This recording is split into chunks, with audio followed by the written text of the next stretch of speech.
अस्सलामुअलैकुम वरहमतुल्लाहि वबरकातुहू।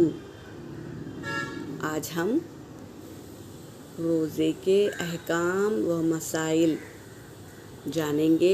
रोज़े की हालत में उल्टी आ गई, उल्टी से रोज़ा कब टूटेगा इसको हम समझेंगे। जब हमें रोज़ा रख लिया, उसके बाद में हमें उल्टी आ गई तो हमारा रोज़ा नहीं टूटेगा। उल्टी आने से कोई मुज़ायक़ा नहीं है, हमारा रोज़ा पूरा हो जाएगा। अगर उल्टी करके ये समझ लिया कि मेरा रोज़ा टूट गया है और कुछ खा लिया तो कफ़ारा होगा। रोज़े के कफ़ारा तो मैंने बता दी हूँ,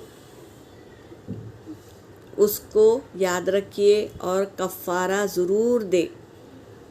उल्टी आने से रोज़ा नहीं टूटता, खुद ब खुद उल्टी आ गई तो रोज़ा नहीं टूटता। अगर हम जानबूझ के हलक में उंगली डालकर उल्टी करेंगे तो रोज़ा टूट जाता है। अगर उल्टी करके ये समझ लिया कि रोज़ा टूट गया और खा पी लिया तो फिर कफ़ारा अदा होगा। कफ़ारा क्या है आप लोग को पता है, मैं बता दी हूँ। इंशाअल्लाह तो वो कफ़ारा अदा कर देना।